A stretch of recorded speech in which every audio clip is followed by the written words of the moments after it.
Okay, here's a quick video on summary of tracking and spore testing. I'm going to do that together. So tracking is something that is being brought into surgeries now, and it's all about gathering evidence that every single instrument that's certainly going into a patient's mouth has been sterilised correctly, and so nobody's at risk of contracting any viruses or diseases or anything like that. So there's a couple of ways of doing it. You can only track instruments which have been in a bag. So really, we should certainly prioritise critical instruments. So there's my instrument in a bag. And we have this little sticker on here, which is just made by one of these tracking guns. So that spits out a little sticker. The information on the sticker is the date, the batch number, and if you've got multiple autoclaves, the autoclave number. So one of those stickers will go onto that instrument in that particular batch, and you put one on that front of the tray as well, okay, which is like a master. So that would go into the autoclave. When the autoclave comes out the other end, you would keep that tracking sticker, the master, in your logbook over here and record the date and the time, successful load and a signature. And remember, on these tracking stickers, it changes to black once it's been through the autoclave.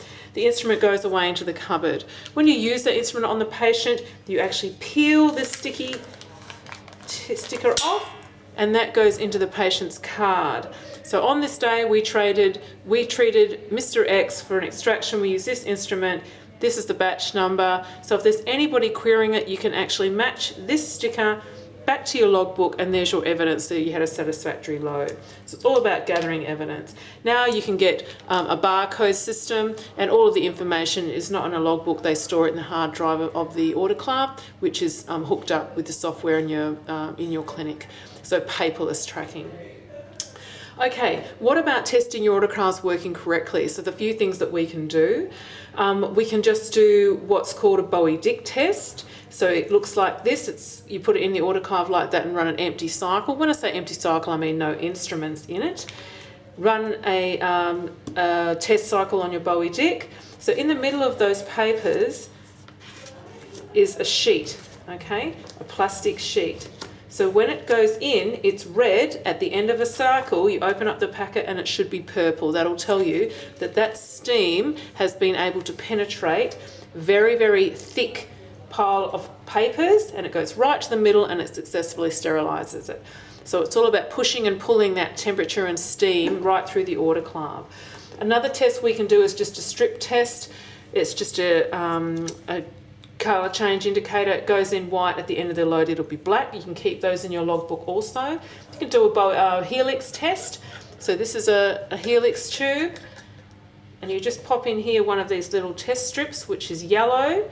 Fold it up, pop it inside. You have to set your autoclave to run this specific helix test.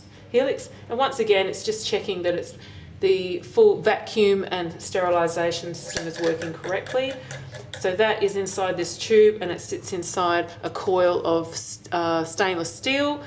Goes through your helix cycle, comes out the other end, and that yellow would have changed to black, and we will record that also in our logbook as evidence. So this helix test you can do once a week. You can do a vacuum test every day. That's just automated in the new autoclaves. You can do a Bowie-Dick test every day. Okay, so you just record the results. Spore testing, that's the best way to see your autoclaves working correctly. We get you to do that once a week.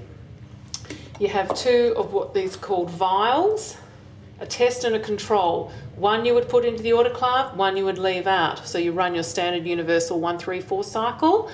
When they come out, you put them both into this little incubator. So when you put it in, you put the base in and then you click it down, and as that snaps in, it releases the spores that are inside those vials. So we would leave that in our autoclave, turned it on where it's a warm, nice environment for bugs to grow for 48 hours. At the end of that time, we would take that out. Now, the vial that went, they both started purple. The vial that went into the autoclave, we killed those spores. So when it has come out again, it is still purple from the incubator because they didn't get the opportunity to grow because we killed them in the autoclave. The one that was the test that we did not autoclave, that'll turn yellow, and that will tell you that the autoclave that has live spores and they're active because we didn't kill them. So you should have two different colours at the end of your test, and that will be recorded in your logbook, and that can be done once a week. Spore testing, helix, Bowie-Dick, and strip test and tracking.